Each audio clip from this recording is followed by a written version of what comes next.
Hello and welcome to Core Finance. Today we are joined by Harald Braun, who is the Chairman and CEO of Guident. Thank you for joining us today, Harald, from Miami, I believe.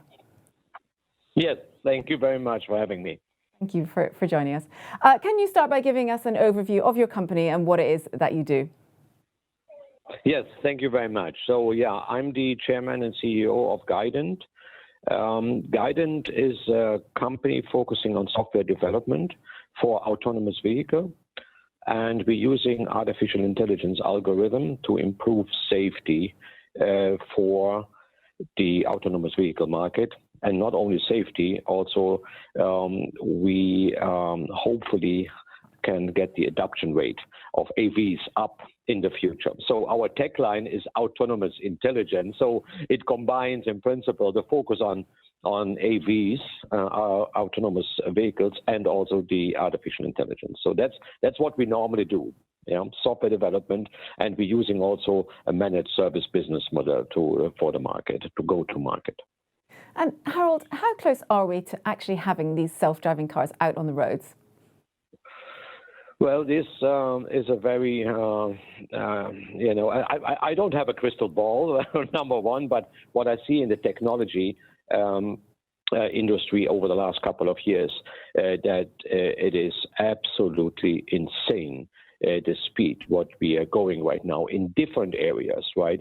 So it is exponential growth in everywhere where you look at, and with the adoption of artificial intelligence algorithms, so we're learning in principle more and more every single day, and of course it has an impact on our lives, as we all know and that we all seen, but also in particular of the automotive industry.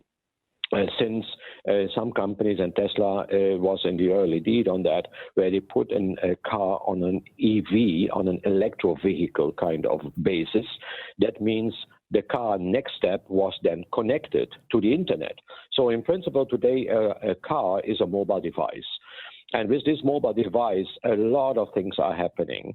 And I predict that within the next up to maximum 5 years, we see more and more AVs coming to market and also to our streets. When you see the prediction of AVs at the moment, of EVs, of electric vehicle, of 160 million in 2019, and that will grow tremendously. And this is the basis for autonomous vehicles. So within the next 5 years, I would say.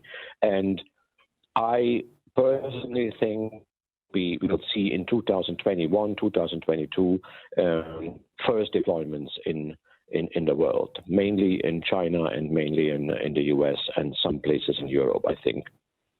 Well, it's definitely going to be interesting to see what happens with that. You touched on it earlier, but can you tell us a little bit more about some of the technology involved in this? Yeah, so you can imagine that is a very complex environment to put an AV on the street, right? So in the US, for example, there are laws that requires AV companies or fleet management companies operating AVs that they have kind of a human intervention into these AVs. You can do it in both ways. You can, or in two ways, you can have a sick driver in the AV. Well, that is somehow contradictory. And or you do it with a remote monitoring and control center. So you have a remote operator for 1 to n vehicles, right? So let's say 50 vehicles. So one operator for 50 vehicles or plus in a remote monitoring and control center. So that requires complex interactions, and it requires an ecosystem of partners. So you need the regulator on one side to be a part of it. You need the AV manufacturers as a part of it. You need the surrounding horizontal integration with this vertical integration of the AV company. So there's a whole complex ecosystem necessary, and we're just a part of this ecosystem. I think we are an important part of the ecosystem because in the end of the day, we want to monitor, video monitor, telemetric monitor, also control the vehicle so that we can, in the end of the day, take over the control of a remote AV without a driver. So there's no driver, there's no steering wheel, there's no pedals, there's no nothing. And when this vehicle gets into a mishap, and we can predict that it is getting into a mishap situation through artificial intelligence, then we can take over control of that vehicle and get it back on the right streets or into the right direction, or just park it or do something with it, getting it out of trouble. There's clearly a lot involved there. Harald, can you tell us a little bit more about your team at Guident and their various backgrounds? Yeah, I mean, you can imagine Guident is a software development company. So we are developing software in that industry segment. I call it new asset. Right?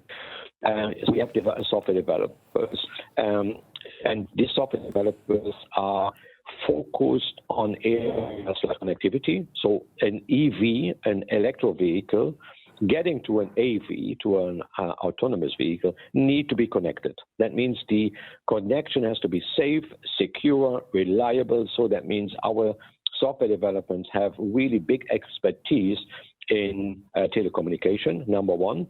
Number two, we have some software developers and researchers which are in the artificial intelligence field. So developing software in artificial intelligence area, which you can imagine is not too easy to find. So our team consists mainly of software developers in the classical software development areas, but also in the robotic operating system area and in the AI field. And we're holding very, very close contact to the professors. So we are engaging with different universities here.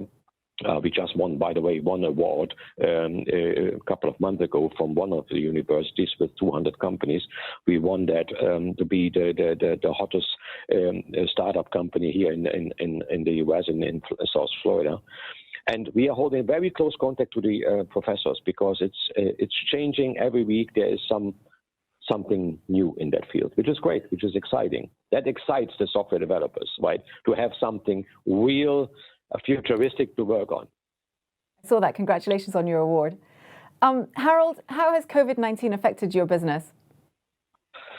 Well, I don't want to put it too positive, but it's a pandemic, which has, of course, a lot of negative impact in the world. On the other side, we could help with the pandemic, and we see a spike in our business. Why?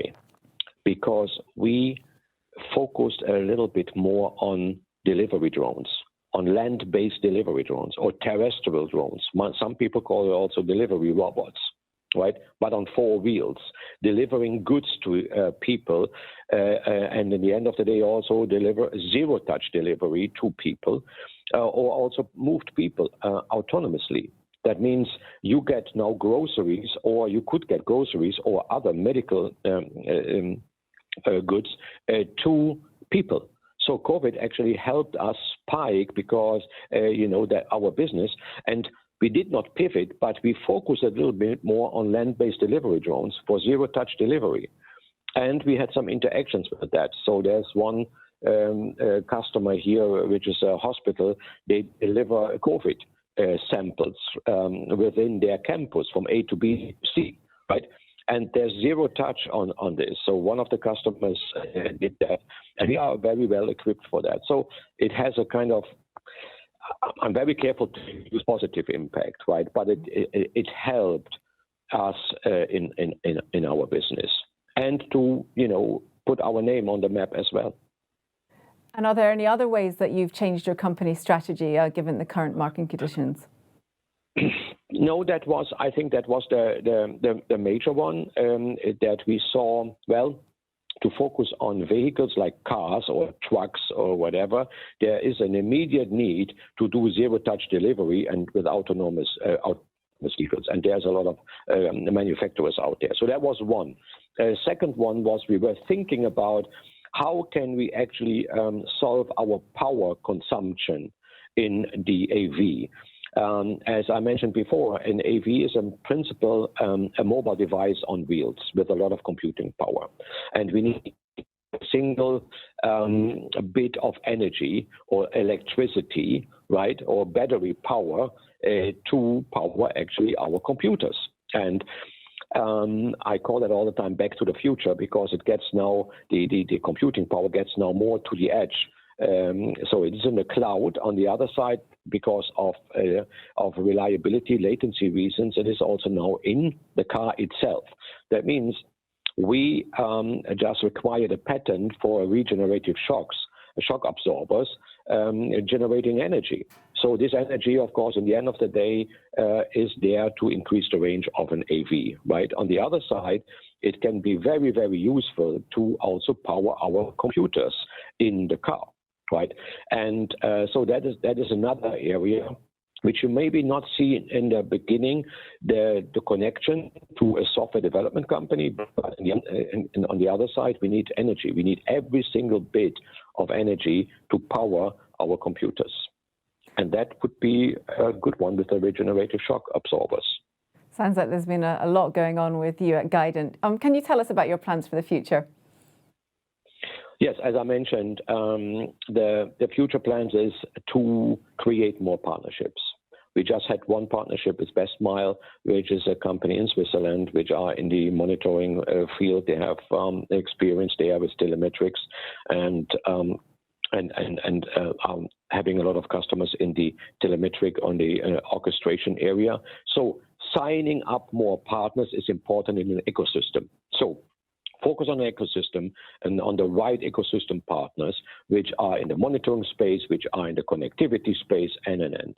That's number one. Number two, make sure that we have also a variety of customers proving our hypotheses of that what we want to do.